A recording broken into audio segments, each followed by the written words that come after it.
జై సమైక్యాంధ్ర.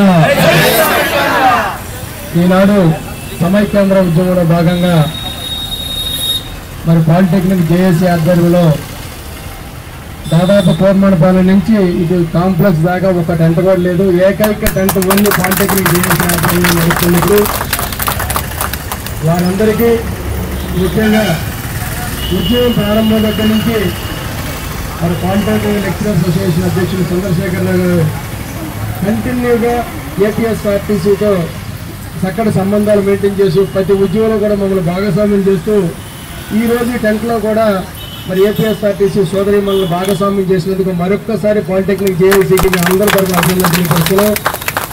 మరి ఉద్యమం దాదాపు 68 రోజులైంది, సమ్మె 45 రోజులైంది. మరి భారతదేశ చరిత్రలో ఏపీఎస్ఆర్టీసీ పుట్టిన తర్వాత ఈ రోజు వరకు కార్మిక సమస్యలు కానీ సంస్థ సమస్యలు కానీ లేకుండా మొట్టమొదటిసారి ఇన్ని రోజులు సమైక్యాంధ్ర ఉద్యమం గురించి సమ్మె చేసిన చరిత్ర ఏపీఎస్ఆర్టీసీలో ఫస్ట్ టైం విజయవాడ సమ్మె జరగడం. అందులో శ్రామిక దగ్గర నుంచి సూపర్వైజర్ వరకు ఒక్కరు కూడా లోపల లేకుండా ఇవాళ సమ్మె జరుగుతుంది.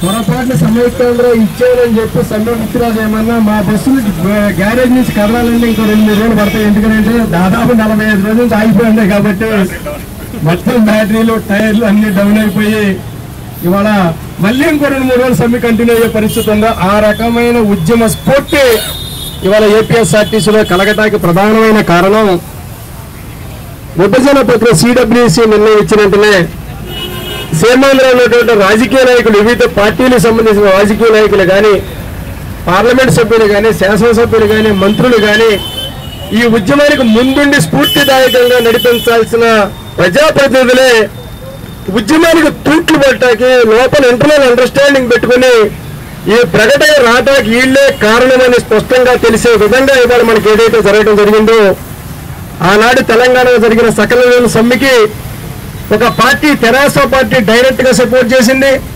ప్రతిపక్ష అధికార పార్టీని సపోర్ట్ చేసి సకల జిల్లా సమ్మె నడిపించలేదు. సరిగా వెనక నుంచి సపోర్ట్ చేయడం కూడా సిద్ధమైనటువంటి దద్దమ్మ రాజకీయ నాయకులు దృష్టిలో పెట్టుకుని ఎన్జీఓ సమ్మెలోకి వెళ్తే ఎఫెక్ట్ ఎలా ఉంటుందంటే లోపల వరకే, గోళ్ల వరకే పరిమితం అవుతుంది.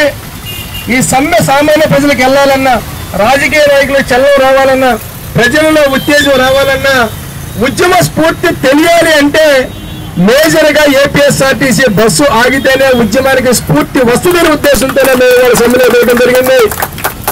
ఇవాళ దాదాపు మా యాక్ట్ ప్రకారం ఎప్పుడు సమ్మె నోటీస్ ఇవ్వాలన్నా కనీసం మినిమం 2 వీక్స్ ముందు నోటీస్ ఇచ్చి చర్చలు జరిగి ఫెయిల్ అయిన తర్వాత కమిషనర్ నాగూర్ దగ్గర మేము సమ్మెలోకి వెళ్ళాలి.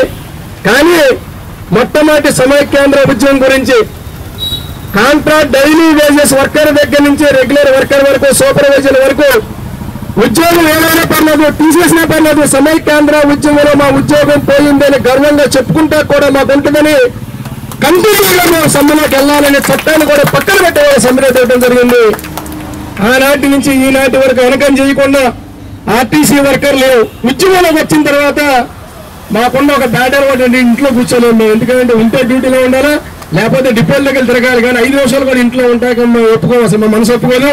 ఈ ఉద్యమం మొదలైన తర్వాత కంటిన్యూగా సమ్మెల పేరు తప్ప ప్రతి డిపోలో ప్రతి కార్యకర్త ఇంక్లూడింగ్ మహిళా సోదరులు కూడా ఈ రోజు వరకు కంటిన్యూగా డైలీ రోడ్ల మీద ఏదో ఒక ఉద్యమ ఆర్టీసీ తరఫున మాత్రం నడుస్తుందని మాత్రం మేము చెప్పదలుచుకున్నాం.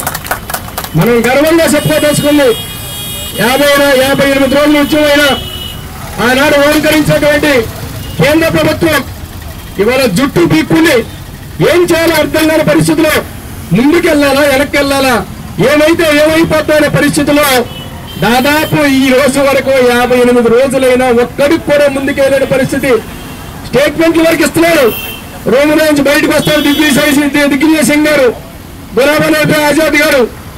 తెలంగాణ ప్రక్రియ కంటిన్యూ అవుతుంది. రేపు పెడతాను, ఎల్లుండి క్యాబినెట్ నోట్ వచ్చేస్తుంది, ఇంకో రోజు పెడతాను చెప్తారు, లోపలికి వెళ్తాడు, మళ్ళీ వస్తాడు చెప్తాడు, లోపలికి వెళ్తాడు. కానీ మన ఉద్యమ స్ఫూర్తి చూసి నోటు గాని పెడితే ఆంధ్రప్రదేశ్ అగ్నిగుండం అవుతుంది, కాంగ్రెస్ పార్టీ తుడిచిపెట్టి పోతేనే ఏమైనా నిదర్శనాలు ఉన్నాయో ఆనికి బాసటగా ఇవాళ ఆగింది, ఆగుతుంది. ఉద్యమం మరింత ముందుకు తీసుకెళ్దాం. ఎట్టి పరిస్థితుల్లో వెనకం చేయొద్దు మన ఉద్యమ స్ఫూర్తిని. ఆ రోజు పాలిటెక్నిక్ కౌన్సిలింగ్ పెట్టినప్పుడు కూడా వేలాది మంది ఆర్టీసీ కార్మికులకు వచ్చి ఇదే గేటు దగ్గర ఆర్టీసీ పాలిటెక్నిక్ లెక్చరర్స్ కు మద్దతుగా నేను కూడా ఇక్కడ నిలబడి ఆ రోజున కౌన్సిలింగ్ కూడా మనం పక్కన